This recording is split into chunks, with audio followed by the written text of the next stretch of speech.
Hey, I'm Tipsy. Welcome to the second channel, where I post very consistently. Today we're going to be taking a look at a few random yokais, reacting and looking at them and talking about them. Yokais, basically just Japanese folklore. I think it's pretty cool and something I've been wanting to do for a while, just read and react to some of these fun little stories, and I just kind of wanted to put something up on the second channel because it's been a while. So without further ado, let's get into it. This is Yokai.com, the illustrated database of Japanese folklore, really making my job a hell of a lot easier than it could be with all of these special little creatures and stories in one sort of centralized place. So shout out to this website. It's seriously really fun to just kind of go on here when you have a second and just read, because these are really cool. Without further ado, let's do random. I said, let's do random. No, we're not doing that. That's not gonna work. What is happening? Excuse me? Okay. God, that was weird. Anyways, Kosamebo? Kosamebo, Light Rain Monk. Look at this. No, this guy isn't scary. He's just a wise gentleman. Oh. See, like, I can't even be mad at this guy. If I saw this guy on the street, I'd be happy. Look at him. He looks like he has, like, he's really storied. He's got some nice information to tell me. Habitat are mountain roads, and his diet is, as a human, likely follows a monk's diet, which is, I don't know, something. What do monks eat? Hard to say. They're not real people. Kosamebo are yokai, which look like Buddhist monks. They loiter about on empty mountain roads at night. As their name implies, they only appear during nights when rain is falling. Interactions. Kosamebo accost travelers and beg for alms, such as spare change or bits of millet. That to eat. Though frightening and perhaps a bit annoying, they do not pose any real danger to humans. Annoying is so rude. He literally didn't do anything. Like, he's just a guy. Look at this guy. I mean, is this guy annoying? I don't think so. I mean, I would prefer if the toes weren't out. That does make me a little uncomfortable. But otherwise, I mean, he seems perfectly fine. Kosamebo appears in Toriyama Sekien's Yokai Encyclopedia Konjaku Byaki Shi. Wait. Shui? Okay, I couldn't tell if that was a U or not. Sekien describes them as appearing on the roads going through Mount Obine and Mount Katsuragi, two holy mountains in Nara Prefecture, which have popular pilgrimage trails. They are also part of the local folklore of the Tsugaru region of Aomori Prefecture. I should not be doing reading things. Why don't I ever learn from this? Every single time I'm like, oh, I want to play a game that requires me to read. I want to do something like this that requires me to read. And then I start it and I mumble around like some sort of idiot, and I never learn my lesson. God. Anyways, this guy would probably teach me a lesson or two. Look at that cane. Anyways, that was a little shorter than I expected it to be, but I don't know. He seems like a cool guy. I would trust him with, like, my secrets and stuff. I don't know. Next one. Akoro Kamui. This is the Japanese version of its Ainu name, Actor Kamui. Yuchira Bay, in Hokkaido. Omnivorous, can swallow ships and whales whole. That's not impressive. I can also do that. That's not a flex, buddy. Akoro Kamui is a gigantic octopus god which resides in Hokkaido's Yuchira Bay. When it extends its legs, its body stretches over 1 hectare. What is this? I don't know. In area. Hectare? In area. It is so big that it can swallow boats and even whales in a single gulp. Again, we've established this, so can I. Not that impressive. Its entire body is red. It is so large that when it appears, the sea and even the sky reflect its color, turning a deep red. That's just, I dream of that. Like, if I could change the color of the lighting in a room or something when I enter the room, like, that's pretty cool. Any ship foolish enough to sail too close to Akoro Kamui will be swallowed whole. Therefore, for generations, locals have stayed away from the water, even when the sea and sky turn red. Fishermen and sailors who have no choice but to be out on the waters would carry sides with them for protection. Akoro Kamui comes from Ainu folklore, where it is known as Atkor Kamui. Its name can be translated as string-holding Kamui.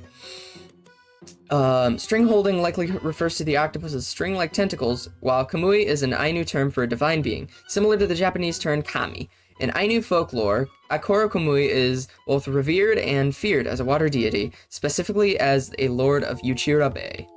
Long ago, in the mountains near the village of Rebung, there lived a gigantic spider named Yoshikep. Yoshikep? Yoshikep. Yoshikep was enormous. That's all, just like that 3-word sentence. I don't even need to keep reading. That's enough, you should just know. His great red body stretched over 1 hectare in area. One day, Yoshikep descended from the mountains and attacked the people of Rebunj. He shook the earth as he rampaged, destroying everything in his path. The villagers were terrified. They prayed to the gods to save them. The god of the sea, Ripun Kamui, heard their prayers and pulled Yoshikep into the bay. When the great spider was taken into the water, he transformed into a giant octopus and took charge of the bay as its god. Ever since then, he has been known as Atkor Kamui or Akoro Kamui in Japanese. See, that's the thing though. I'm not gonna believe that story. Oh yeah, you're a spider, you fall into the water, suddenly you turn into an octopus. I don't buy that, you know? I think that giant ass spider, you know, got a little freaky, you know, with an octopus. And like that's a fun visual to put in your head, isn't it? Like now you're thinking about that. I'm also thinking about that. It's strange, isn't it? I don't actually know if I like the idea of it, but it's something that's in your head now. Anyways, next one. Oh, Morio! Oh, look at... Oh, that's a dead guy. Okay. See, now, I was gonna give you the oh, you're balding? Never mind. Yep. Nope. Translation, mountains, trees, streams, and rock spirits. Mizuha is the alternate name. Streams, rivers, fountains, mountains, forests, graveyards, and wild areas all over Japan are the habitat. Diet are humans, and particularly corpses. Never would have been able to tell that one. Morio is a general term, like Chimi, for a large number of nature spirits that live in the wilderness. In particular, while Chimi refers to mountain and swamp spirits, Morio refers to water spirits. They're said to look like children about 3 years old, with red or black skin, red eyes, long ears, and long, beautiful hair. 3 years old? If your 3-year-old looks like that, like it's time to have the should we put him down conversation. That's just me. I mean, maybe I'm being a little cruel and unusual there, but I will stand by that. I don't think that no 3-year-old should be looking like that. That's nuts. Morio feed upon the bodies of dead humans. As such, they like to rob graves, digging corpses up out of the ground to feast upon the rotting innards. They also interrupt funerals, using magic to distract the attendees and stealing the corpses from their coffins while nobody is looking. Again, as we've established, I also do that, but that's just a leisure thing. Because of those behaviors, they are especially troublesome, and so special methods have been invented to prevent such disturbances to the deceased. Morio are afraid of oak trees and tigers. Those are rational things to be afraid of. Am I supposed to make fun of this thing for being afraid of those? As a result of this, in ancient China, it was common to plant oak trees in graveyards and to adorn the roads leading into and out of graveyards with stone tigers. Additionally, prior to interring a casket into the ground, a servant would enter the grave and hold and prod around with a spear to make sure no Morio were hiding in the grave. Those practices did not catch on in Japan. Origin. Morio first appear in ancient Chinese records, where they are said to be minor nature spirits or demons. In Japan, they are said to be water kami and cooperate alongside Chimi, minor kami of the mountains. Many kinds of yokai can be classified as Morio, one of the most famous examples being the Kappa. Oh, like the guy from Animal Crossing. That's terrifying, you know? That is really scary to think about. Does that guy eat people?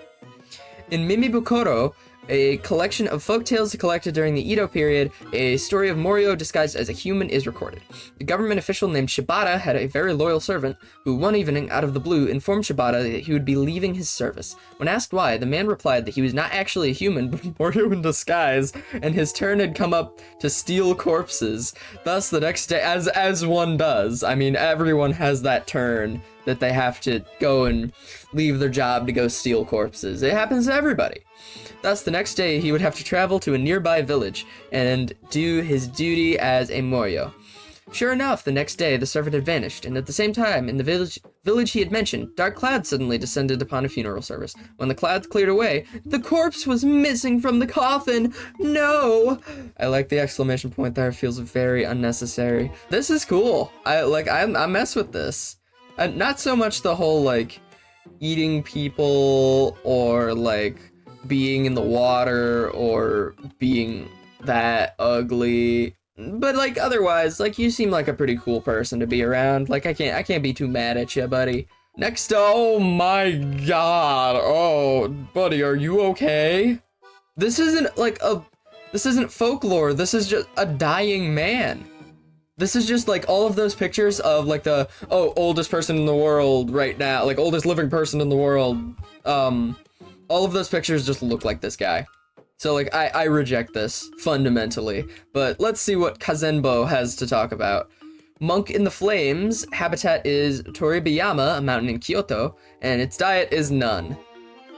I would never be able to tell. Kazenbo is a ghostly apparition which resembles a monk wreathed in flames being burnt alive. They appear on a mountain in Kyoto called Toribeyama, which has been used for a gravesite for many centuries.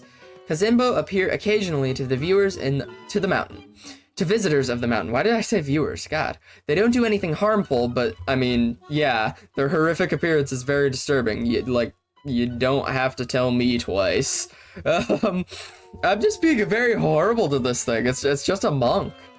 They materialize, appear to suffer in flames, which never completely consume them, and then disappear.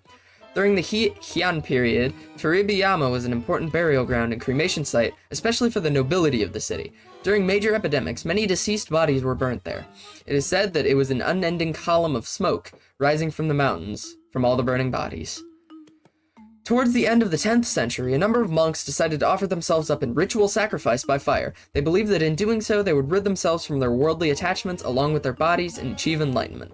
The ceremony was open to the public, and a large number of people came to witness the event.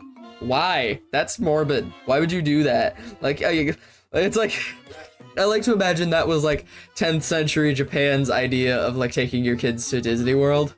Where like, yeah, let's go to Disney. Yeah, let's go like see the monk burn up in flames willingly. Yeah, I don't know. However, it would seem that that a number of these priests did not actually achieve enlightenment. Because like, why would they? This is just a very stupid thing to do. I'm gonna keep it real. They must not have been able to truly give up their attachments to the material world. So now, instead, their ghosts are doomed to haunt Toribeyama, appearing in ghostly flames as beggar monks wreathed in the fires of ignorance and sin.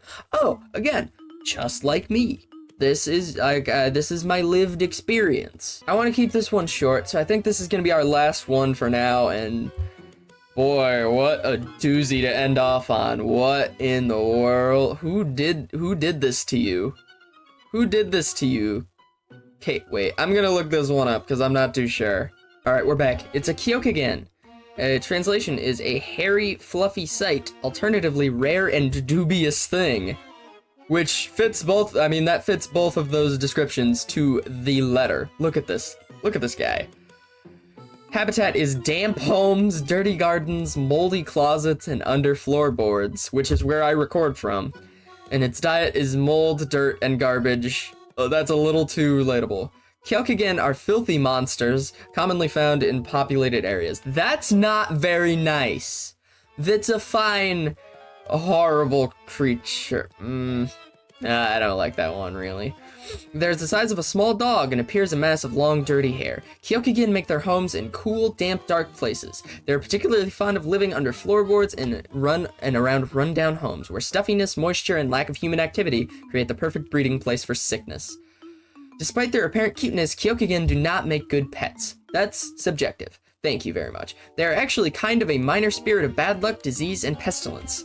They bring sickness and bad health to those whom they live near. Being shy by nature, they try to avoid human contact and are rarely seen. Those who claim to have seen them are often accused of overactive imaginations. However, their proximity is apparent when members of a household mysteriously fall sick or have a run of bad luck. Kyokagen are easy to avoid, however. Just clean your house. That's great. Like, I like the personality in some of these. Like, just clean your house. It's that easy. Kyokagen keep away from clean, kempt houses. Kyokagen's name is a pun. It is commonly written with characters that mean a hairy, fluffy sight, but it can also mean be written with different characters that mean rare and dubious.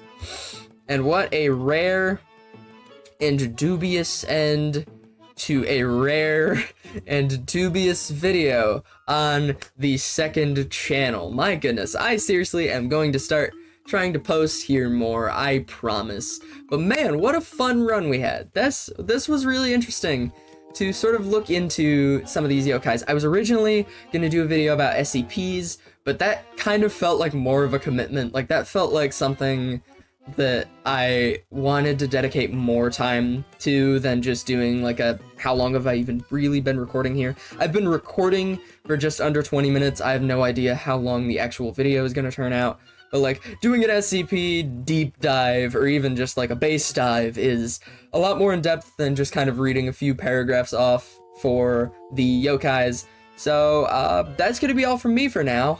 If you like the video, leave a like. If you subscribe the video, leave a subscribe. I will try to post here more. Make sure you follow the main channel too. I post way more there. And I'm out of here.